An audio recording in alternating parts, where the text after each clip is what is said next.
Hi, everybody. This is Adam Elenbaas from Nightlight Astrology. These are your sun and rising sign horoscopes for the month of September 2019, and this is the horoscope for Pisces. So for all the mutable signs this month, it's a very powerful month. That means you. Virgo, big stellium of planets in Virgo, which falls in your 7th house. Also, these planets in Virgo are creating a T-square, opposing Neptune in Pisces, your home sign, and squaring Jupiter in your 10th house. So these are angular houses, a big T-square happening all month long as Jupiter is perfecting its square to Neptune. What can we possibly say about this? Well, first of all, a huge amount of focus this month on your relationships. Now, Virgo energy in relationships for a Pisces sun, Pisces rising can mean that, there is more of that analytical or intellectual, rational energy that sometimes is a bit of a joy kill for Pisceans. Yet it always contains something that you need to look at as a Pisces because, as a Pisces, you may be prone to imagination, faith, hope, emotion. And Virgo is going to be the one who is also very thoughtful, very mindful, has a kind of pure childlike quality as well. This is an image of the harvest maiden, but there's more of concern. In Virgo, there's more anxiety. There's more meticulousness. There's more earthiness. There's more practicality. So this is a contrast for you naturally that fits into the house of relationships for you, where you will tend to bring that energy into your life. This is like Astrology 101, right? And so this month is no exception. Actually, I should say the exact opposite. This month is exceptionally strong in this regard because you've got this big stellium of planets in Virgo that are going to be really amplifying that natural element within your chart or within the psyche, you might say. So what does that mean practically, though? It means be careful of relationships where criticism is a huge feature of the way that you relate to other people. Get better at this. I won't love you until you're the person I want you to be. But are we ever really the perfect person for somebody? You know what I mean?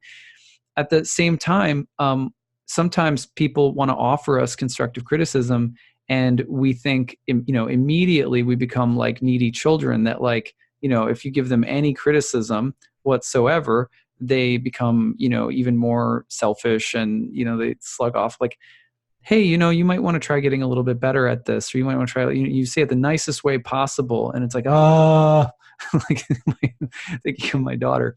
But at the same time, there is this truth that we all need to remember, which is that people don't really grow unless we give them mostly positive feedback. It's like if you want a plant to grow in a certain direction, you need to kind of sometimes use a little bit of twine and help guide it along, or there's different ways using a stick that you can direct a plant as it grows toward the light. So the guidance system of relationships, that's not easy for any of us because other people act as a mirror for us, and then they're trying to guide us along, and sometimes it's for their own selfish reasons. Other times, they're really trying to help us. A lot of people in relationships are good people who just are trying to help us a lot of the times. So this idea of growth in relationships and trying to make someone into more of what we want them to be versus just accepting them the way that they are. We don't want to enable people to be something that is unhealthy, but at the same time, we don't want to push people and, fill their head with self-doubt, shame, self-loathing, right? So where's the balance? These are some of the questions you might be asking this month as this opposition is also happening between your 1st and 7th houses. Neptune's been in your 1st house for a long time. I think it dates back to probably like 2010, something like that. So you've been working with the energy of Neptune around your sense of identity, purpose, etc. for a while. But right now, whenever you get a big cluster of Virgo planets coming through, you're being offered an opportunity to really refine your sense of who you are, or double down on what you know yourself to be that maybe in some ways you have been neglecting. At the same time, the square to Jupiter up in your 10th house points to expansion, growth, and building sense of confidence or even achievement professionally. The Jupiter-Neptune square that's perfecting this month has been around for almost a year, and it really points to kind of a new, very personal vision year for you. The Jupiter in the 10th is typically about professional growth, expansion, confidence, power, rank, authority, privilege, promotion.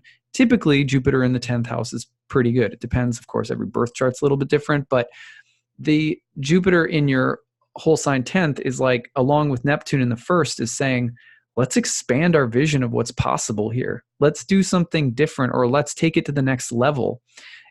Jupiter Neptune, for example, is related to like the deep space images that Hubble telescope gathers. It's a kind of Jupiter Neptune transit when Hubble was launched. So this idea of expanding our mind, expanding our reach, expanding our understanding, that is something that has been trying to implement itself in your life for like the past year. It's synthesizing now. It's kind of a grand culminating moment. And it's happening as this cluster of very analytical mercurial energy is passing through the house of relationships. Sometimes this means you're going to partner with someone new, meet someone new. Sometimes it means a partner is doing something in their life, and it's coming into dialogue with the direction that you want to go in, for better or worse.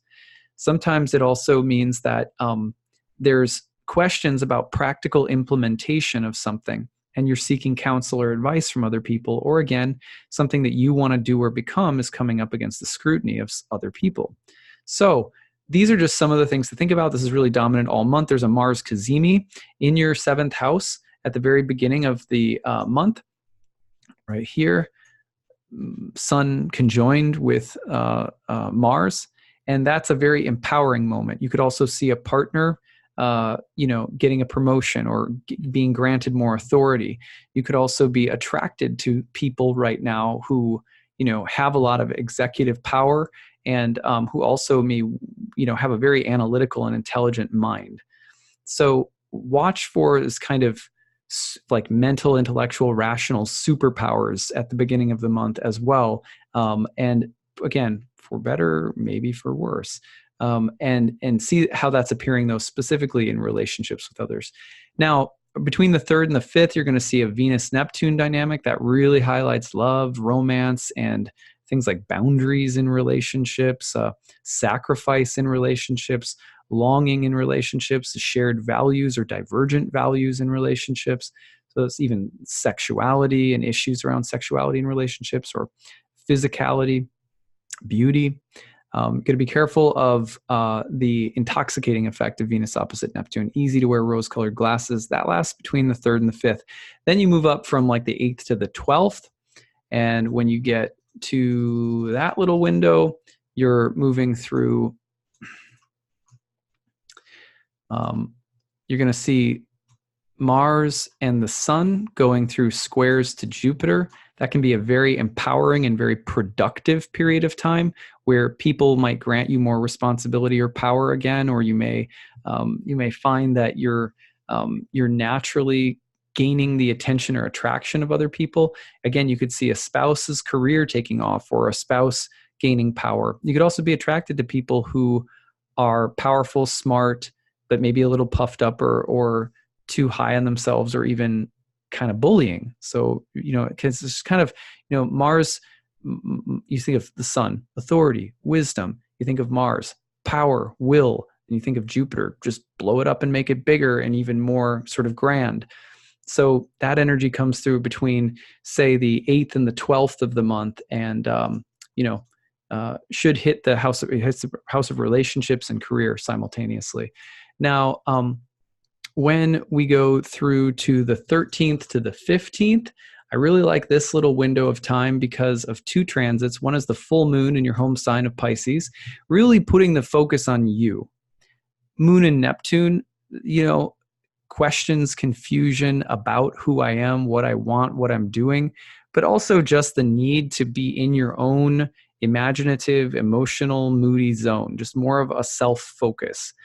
At the same time, you get Venus and Mercury moving from Virgo into Libra together, which can bring some sense of harmonizing or balancing within relationships. Venus Mercury is all about finding solutions to problems in relationships.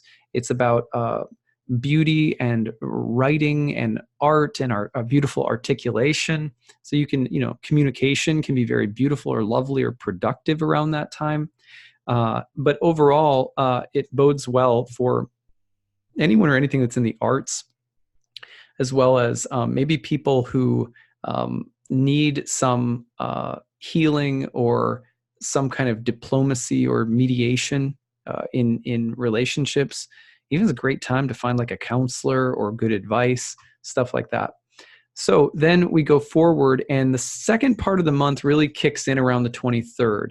And the second part of this month is the story of Libra, which moves into your 8th house. Now, the 8th house is not a fun place for most people. It's a house that's related to karmic debt. The debt that people may owe us, things that come to us through other people, as well as what we owe to other people that somehow we'll have to pay them or give them in this lifetime. So it's kind of a house of karmic debt, which can be a good or a bad thing. There's good karmic debt, there's bad karmic debt. So exploration of karmic debts, that's the focus towards the end of the month. And it's probably going to have a lot to do with friends, allies, colleagues, or groups, because these 3 planets are moving through squares to Saturn and Pluto as we head into October. You'll see Venus square Saturn and Mercury square Pluto between the 25th and 26th of the month. So this idea of an exploration of the deepest karmic bonds that we have with other people, things that we owe and things that people owe us in the karmic sense, maybe even from past lives. And then this deeper kind of karmic crossroads that we're at around our social life or groups of people or allies or colleagues, 11th house stuff. So watch for that towards the end of the month. And, don't be surprised if that's a little heavier period. But it does, it's important that you work through whatever that entails, because it's going to be shifting. We're talking about things that are going to have a big impact on the future, because house 8 and house 11 are succedent houses. So the kind of the stuff you'll be looking at towards the end of the month is going to take a while for the ramifications of it to play out in your life as well. So give that a little bit of time too. Okay, Pisces, that's what I've got for you this month. I hope that this was interesting. If you appreciated this video, give it a thumbs up and click subscribe. That helps more people find my channel, which I really appreciate. And I hope that you have a great month of September and that you'll share your stories in the comments section. I appreciate that. And we'll see you again in October. Take care. Bye.